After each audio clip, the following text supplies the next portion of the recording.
We're back with another moderately heavy game. We've already covered a couple of Rainer Knizia's auction games, and we've got a couple of Egyptian-themed games under our belt, so what the H? Let's keep moving down that road. Once again, no time for jokes. We've got some splaining to do.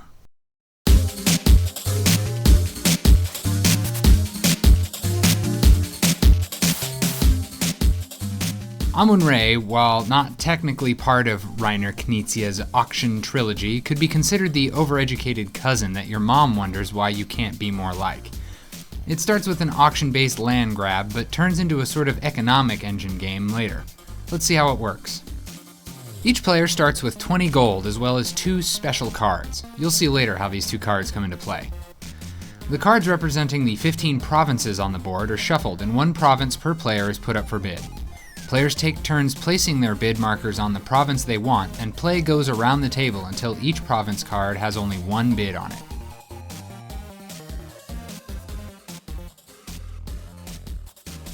Players pay the bank the required amount for each province and place their markers on the board.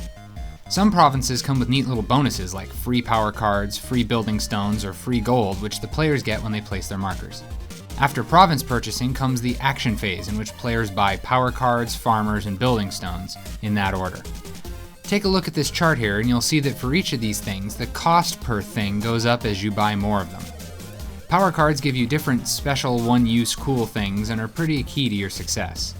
Buying farmers and placing them in your provinces will allow you to gain gold once this action phase is done, as we'll see shortly. Building stones are the main way to score points in the game. It takes 3 stones to build a pyramid, and making sure you have pyramids in the right provinces is key to scoring big points during the game's 2 scoring rounds. Each player buys their cards, farmers, and stones, and the turn then moves to the next player. After everyone's done with that, we move to the sacrifice for Amun-Re. In this game, it's not live animals or firstborn that Amun-Re demands, but gold. Everyone puts a secret amount of gold face down on the table. When everyone's ready, the amounts are flipped and the sacrifice from all players is totaled. The first and second place contributors get a bonus of 3 and 2 power cards, farmers, and/or building stones, respectively. Everyone else who didn't play the -3 card can choose 1 item. Anyone who played the -3 card gets no items, but instead gets to take 3 gold from the bank. Finally, it's time for the harvest.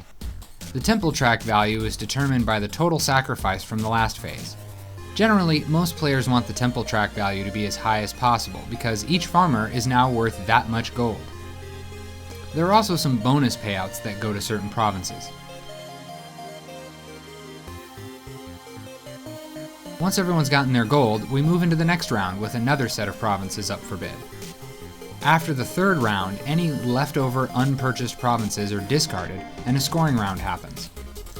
When scoring, pyramids earn players 1 point each, and sets of pyramids across a player's 3 provinces earn 3 points per set. Having the province with the most pyramids on either side of the Nile also earns points. Additionally, there are a couple of provinces that award points based on the current temple track value, so look for owners of those provinces to jack that value up in the 3rd round. Finally, there are some bonus power cards that can get you some points if you meet their conditions. Lots of ways to score. Now that the first scoring round is over, players take their markers back and all farmers go back to the supply. The winds of time have come and gone, leaving only building stones and pyramids behind. The second half of the game begins and plays just like the first half, but the players' final relative gold totals also award points during scoring.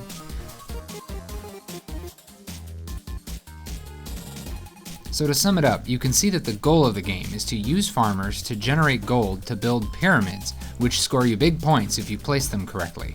It seems complex, but if you keep your eye on the prize, you'll do just fine. We've definitely moved past raw and modern art, but in a way we kind of haven't.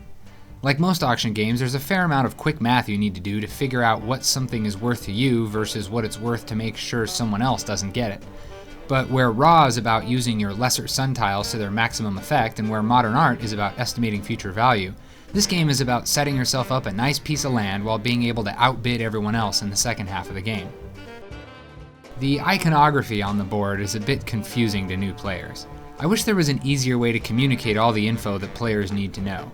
But as usual, the stalwart community on the old BGG has stepped up with some good player aids. but it may just fall squarely onto the shoulders of brute memorization to see things through. It can be overcome after a couple of playthroughs, though. I don't really have much for you here. By now you know whether or not auction games are up your alley. I like them, and this is one satisfying game. Now that I think about it, I wouldn't even call it a full-fledged auction game. It's just a good spend your money wisely game. Maybe this whole thing is a big minus for some people. Those people are dumb. Okay, maybe that wasn't very nice.